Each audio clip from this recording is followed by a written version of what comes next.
A special key that opened them. We're going up the boundary hill and ground to a halt. Oh, it's just spinning. Tom, here's the key. Get down there. So all the passengers are sitting there. Get down there and get some dirt, put it on the line, will you? So, there you go. Get dirt, put on the line. Couldn't get going. Had 2 goes at that. And this thing had a 4-wheel bogie, but only 2 of them were working. Apparently the differential in the middle took up so much power that they always cut it off and just had the 2 wheels. So he said, here, come over here. He sat me in the driver's seat, hold the brake on. I've got the air brake on. And he gets his dirty big spanner, he gets down the side, I hear thump, bang, bang, bang, bang, bang. That's interesting. Come up again, he gets in the seat, I sit in my little seat, revs her up, and the thing just shuddered. Oh, he said, here's the key, get down and see what's happening. So I get down, and the wheels are going opposite directions. And, oh, he said, I've got to push that lever on the differential the other way. So I get in the driver's seat, hold the brake, he gets out. Wouldn't pity someone didn't have a camera, honestly. And he goes bang, bang, bang, and away we went because the 4 wheels then drove. But, you know, so the train was a bit late. Half an hour from Mansfield to Clarkfield. Romsey got to in 10 minutes because it's just 5 miles, 30 miles an hour. And during the war, they didn't let the rail motors run through, as they used to go direct to Melbourne. They pulled up to the little siding in Clarkfield, and we got the Dalesford train which came through. It was always packed during the war, and you stood for the whole blooming way, and all the seats were already taken. So you had to change trains? Change trains at Clarkfield. Same at night. And yeah, so they used to get a bit hairy, the station masters were, because they had the double lines to Bendigo, and the little railway platform for the rail motor was to the right of that, on what they call the down platform going to Bendigo, where they call it down the other way, I don't know, but that's what it was called. And the train would come out onto the line where the rail would be coming down from Bendigo, up a certain distance before it turned off to go around and keep around to the Belinda Creek and over and up. And when they had a steam engine with 7 carriages on, the annual boat trip, were they still going when you were there? No, an annual boat trip that they used to run, which the whole Dean town nearly went on. Remember Dad talking about it. They run a D3 engine with 7 carriages. Yeah, we've got some steam information on it. One ticket took you through to Spencer Street, then on the electric train to Port Melbourne, then the Waroona paddle steamer down to Queenscliff, and then back again. On one ticket. That's nice. Anyway, the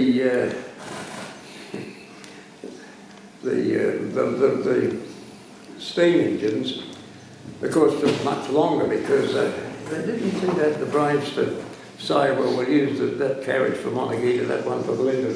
They'd have people in different carriages, and so they'd have to move along a bit. And Noel Paver was a guard, actor's guard. He was a station assistant, a porter they called him, in Lansfield with Mr. Kenny, the station master. And they'd send him down by car to act as a guard on the train from Parkfield to Lansfield. Anyway, he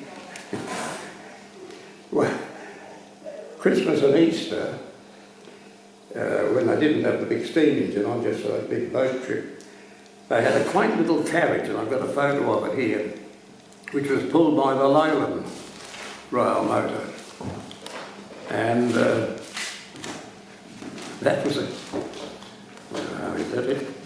Yeah. 4-wheeler carriage. And that, to my knowledge, is the only derailment that ever happened on the rail on the Lansfield-Romsey line. Really? Because there it is, and these wheels are off on the front. And you'll see a broken window there, that's where Noel Paver's head hit the glass. And these others are shattered because they were shunting this little thing and it got away. And Noel's in there, and it had a brake on it with a big wheel. He had to wind it around. He winding furiously, and the darn thing must have jammed. And it goes at a great rate of NOS, hit the thing, bounced up, and the wheels came down off the track. He broke his... Anyway, yes, I heard about So it. when did that happen about? During the war, 1942 probably. Yeah. Oh. I had my box brownie camera by then, I took that photo with it. Which I've had enlarged a bit, but... Yeah, that's great. But as I say, that's the only way. And that, it didn't have the proper couplings. It had just a bar with a hole. They used to put a pin through. And if that pulled it, it was bad luck for them. Yeah. But anyway... So did that ran by, was that one of those motor things that ran by itself? No, they put that with the carriage, the trailer they put on for special occasions. When I got apprenticed in the railways in 1944, I was boarding in Campbell, and they give you a leave pass every 2 months with a quarter fare concession, so you could go home for the weekend. And so I'd get the train home on a Friday night, go back on Easter, on the morning Thursday, on the Thursday night. And there'd be a great crowd of people because petrol rationing was on and everybody used the train. It was packed. And here again, there was nothing even to hang on to there. It didn't matter whether 30 mile an hour. In fact, it hardly got to 30 mile an hour going up the hill. It had 4 gears forward in first and second. Try and get some speed up. Oh, you get to Lansfield at 9 o'clock instead of 8 o'clock when you were due. Your tongue was hanging out for your tea. I'll say, yeah. But that no pay would be sent by car because with the carriage on, they'd have a guard. They didn't have a guard on the rail motor itself with the driver. He did the lot. He sold tickets and he did everything. But with the carriage, with the trailer, they had to have the guard. So no pay would be sent by car down there in about probably 20 minutes, 15 minutes. Then he'd be the guard would take him about an hour. They'd get back to Lansfield eventually. He'd act as the guard. So did people use the train to go between Lansfield and Romsey? Or did they tend to do that? Yes, occasionally, because or was that more by walking or riding or Well, it was only the one train, wasn't it? It was only morning and night. morning and night, except Saturdays, there were two. Yeah. It went down in the morning, came back for midday, and then it went back again and came back at night on the Saturday, 2 trains on the Saturday. Yeah, my sister the timing was for school in Melbourne, or along the line, sunshine and those sort of places. So it was, morning and night. More School or work sort of thing. My sister Gwen and I, Mum arranged for us to ride the last train out of Romsey, which is, and we were looking forward so much for it to be the steam train, and it wasn't. It was a diesel. The last train out of Romsey was a diesel, and it wasn't a steam train. Do you remember the date? Yeah. 1961 or 2, was it? No, it was earlier than that. I'm sure. 59? I thought it was 56. Yeah, 56. Yeah, 56, right. is it? It was 56. Yeah. No, I must have written Yeah, it up. and it was a Saturday lunchtime, 56, and we went from Romsey to Clarkfield. Yeah. Oh, that's it. That would be one of the new My- blue rail motors that had the engine bit in the middle, a bit like the trams. Yeah, It was 3 sections, with this. made in England. Mum was devastated that it wasn't a steam train; it was a diesel. Oh, very disappointing. But when did the steam trains sort of stop running? It was running at that time, but this particular day they brought a diesel up. It was running right up until that time. The steam trains were. I don't know why they put steam trains back on again, because the petrol electrics had a carriage they pulled and they were mighty powerful. They're still going. They changed the name from a PE petrol electric to a DERM because they got General Motors holding to design a diesel engine, 6-cylinder, to run at the same speed with the same power to drive the generator as the old 6-cylinder engine, petrol did. And that made it much quieter. The driver used to end up nearly deaf because the roar of the 6-cylinder engine in the cabin up front was... But as boys, I'd say that we had a cousin visiting from the city. I'd say, come and watch this. We get the ROMSEY stations when we were at Romsey and get around to the front of the train. And it's just idling, when they revved it up, there were 3 exhaust pipes, 20 exhausts, 2 for each, one for each 2 cylinders. And one of these blue flames came out. That's how rich the mixture was. Blue flames came out of the exhaust. Now, as kids, I said, look at that. Again, I wish I'd had a photo of that, but that's what they did. Well, now they're called a derm, and some of them are still running. That's a photo there. They were much more powerful than the, that's another model view over there. The Historical Society now runs them. That's the Dalesford, you'll find one probably. the diesel, I think. The diesel electric now, known as the derm, but they were a petrol electric, and that's the cooler, and the 3 exhaust pipes were up there at the front, and the driver sat in there, and you could sit beside him if you didn't want to go deaf, you wanted to go deaf. Are we allowed to ask Doug how old he was on that last trip? I would have been, I was born in 44, so that would have made me 12. Would it not? Yeah, 12 years old. Yeah. I travelled on, but it was mainly the steam train when I travelled. Yes, I'm surprised they could speak. You know, Spencer Street right through. Was that for school or And that was about,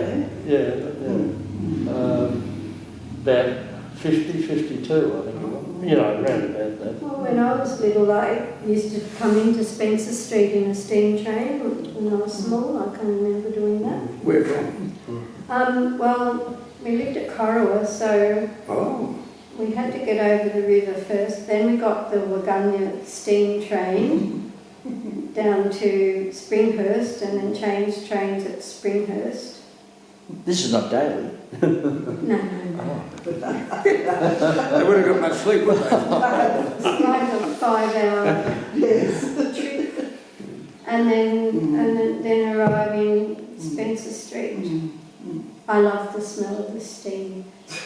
And even when they had the diesel, you know, the daylight or the whatever it was that came on from Albury, we still had the steam train from Waggunya to Springhurst first.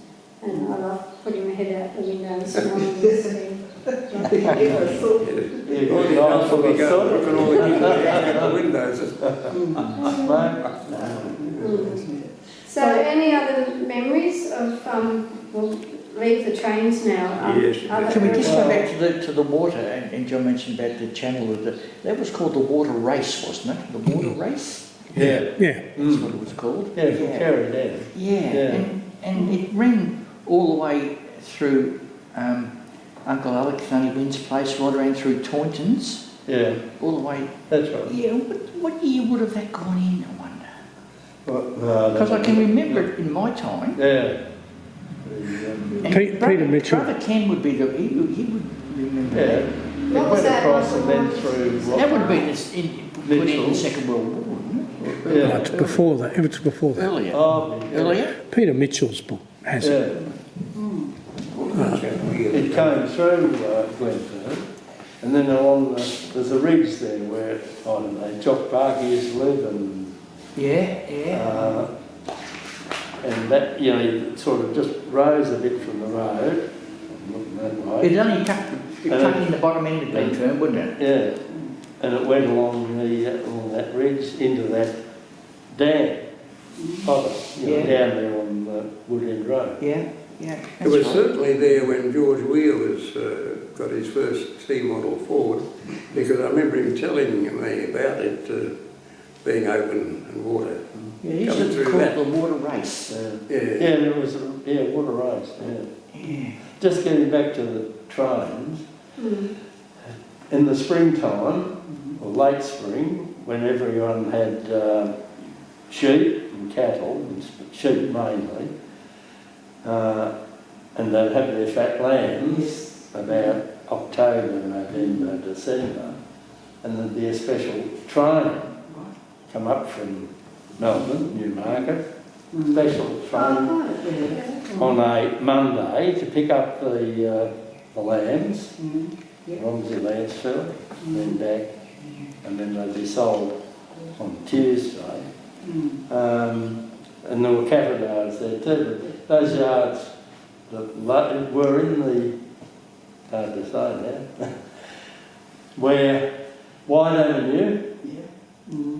that's where there was the stop, and that's where there was shunting yards, then north back to where the station was. Right, okay. Um, Yeah. And there were cattle yards, sheep yards there, when people would walk their lambs. This is remarkable what you could do it. There were no trees on the road, and you could walk sheep up the road. Well, that's what John Clement was saying. Well, Walk the lands into Springfield. That's right. Well, the Scanlons, Ned Scanlon, they were further away than the Clements, and they used to walk their lambs into Romsey and load them on the special train. Used to go, it was over a period of probably month, 6 weeks, when every Monday they had this special train for the lambs. Well, people used to walk the sheep into Romsey because where our operation is now in the middle of Romsey, that was a municipal sheep dip. And that's where they used to walk the sheep in there and dip their sheep. Their municipal sheep dip in the middle of town. And well, the sale yards there.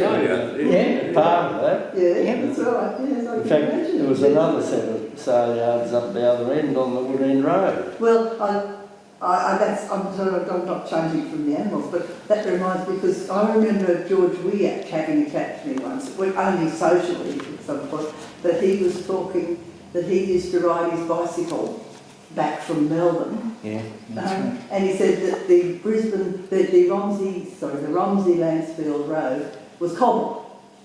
Yep. And he used to ride his bicycle back over the cobbles, from Melbourne up to. It is going back. Yes, I rode the bike home twice. I got homesick. I was first apprenticing with Donnie Robb. I met up with him at Parkville. Don was boarding in Parkville.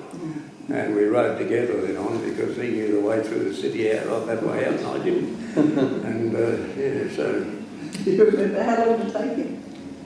Oh, about 2.5 hours. Oh, come on, Tom, now. Come on now. You're boasting a bit, I think. 2.5 hours to ride a bike from Melbourne to... Depends without a headwind or a tailwind. I'll tell you, the same going to Lansfield. I rode every Saturday to Lansfield from Romsey. I got the bike when I was 10, so in 1938. And my cousin Bob Wilcox, we spent Saturdays together. So I'd ride the bike over. Sure enough, you'd have a north wind going. The evening it turned to the south, you'd have a blooming headwind on the way back. But, 2.5 miles up, 2.5 miles down the boundary road, you could go like a demon down the other side. No, I believe it because my grandfather used to ride to the MCG from Geelong, where they lived. Well, there are no blooming gears on the bike. Well, Don did have gears on his bike, Donnie Robb. But mine was just a plain push. It's still going, I've still got the bike. Yes, I rode it until about 3 years ago. I hadn't had a ride. That's a historic bike. Yeah. It's not a penny farthing, is Can't it? find it, John? Give me a quick look at it. That's the wrong one. It's the brown one you need. It's the wrong one. Was stood for years beside Cook's Smithy in Rochford. Oh. And some bloke had pinched it. My cousin Muriel Wilcox, who dad mum went to be near, the wife, mother of, Muriel married Dave Cook, the son of the Smithy. Yeah.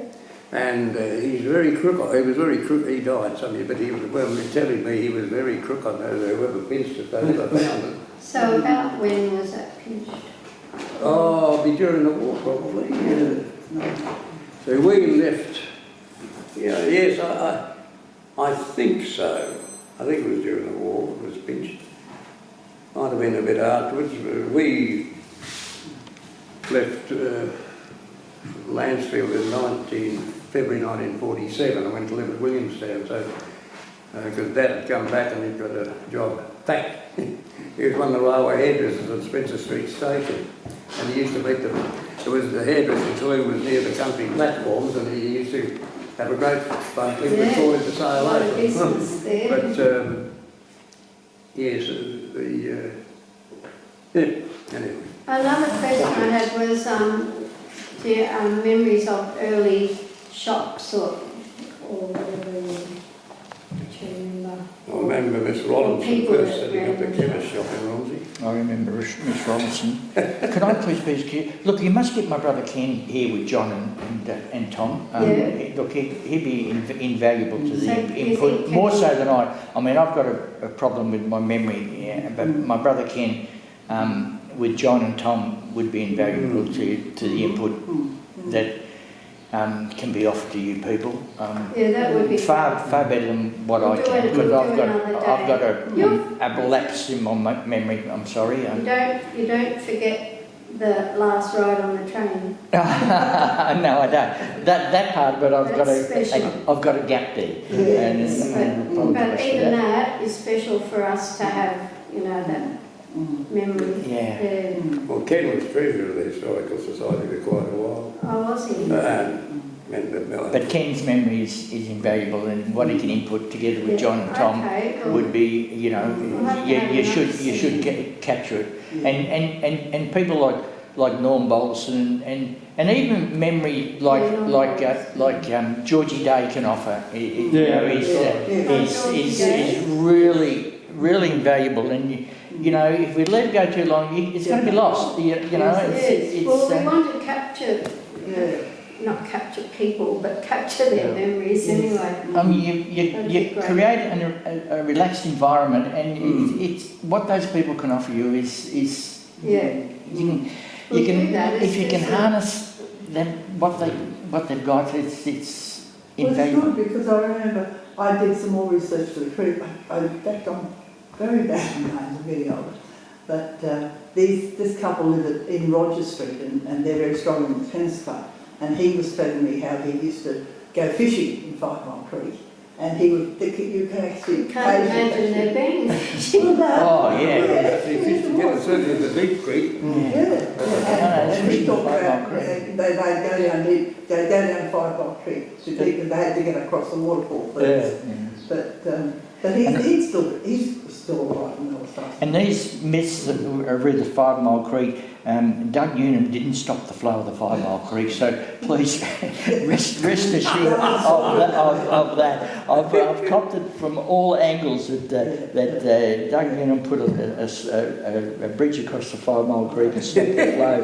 He did not stop the flow. In fact, all that planting, if I can just take a minute of your time, all that planting in the 5 Mile Creek that's just been planted out, which is really good. And John can just support me here with this. How many times the 5 Mile Creek has flooded in the last 20 years, and John, prior to that, I think it's reasonable to suggest that the 5 Mile Creek would have flooded across the main road at least once every 5 years or thereabouts. Yeah. Yeah, not about 5, but 10 and 15 anyway. Yeah. Across the road in Romsey. Yeah. Well, it must be pretty, and that's the 3rd footbridge. Yeah. 2 were washed away on the west side of the main street there. That footbridge. And they were pretty strong footbridges. But then there wasn't so much, there's a lot more farming and a lot more dams right up through the catchment for 5 Mile Creek. Yeah, sure. No, I'm not talking about your dam, I'm saying what I've put in there, I've never advertised the fact, but sure, I've put a dam across the 5 Mile Creek. I don't harvest any of the water from it. If I may finish, sir, I don't harvest any of the water from it at all. There's not one drop of water taken from it. The dam is or the lake or whatever you wish to call it, is a retarding basin, and that holds back 128 megalitres of water and filters it through over time. Now, since that's gone in, the 5 Mile Creek has never ever flooded across the main road, and it's had 3 opportunities to have, including one just on the 6th of September this year, and if it had have flooded, it would have taken out every tree that was planted there in the 5 mile creek, it would have flooded. But all those trees there, every one of them would have gone if the retarding basin that's in my place hadn't been there. Every tree would have been washed out. Every one of them. Now I can hold back 128 megalitres of water. I didn't have to put it there. I did it, and it's a retarding basin at no cost to the community. It didn't cost the community a cent. Now sure, I've dammed the 5 mile creek. No, I don't make any apology for that. I was thinking of all, the gully that runs up, just up from across Hutchison's Lane up there. There's a gully that runs up. A gully that runs up there, and there's lots of water areas that feed into Sure. But they've all had. You're going to take an aerial photograph because you can see it when you're driving out. The number of dams that there are across Romsey Landsfield. Now, I'm just people who've got 20 acres or something. The number of dams that are taking water out of the ground these days compared to when you got from your memories. There would be a lot less water coming down into the creeks.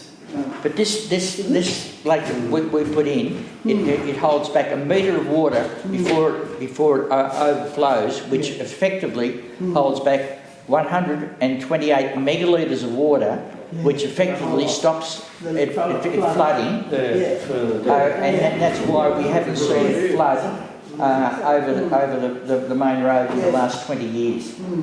I just wanted to get that off my chest. I haven't advertised the fact at all, but I know I've copped a lot of flack that I've stopped the flow of the 5 mile creek. It didn't cost the community 1 cent, but it cost a lot of money. The we did for us on the Murray River, stopping our flooding every year.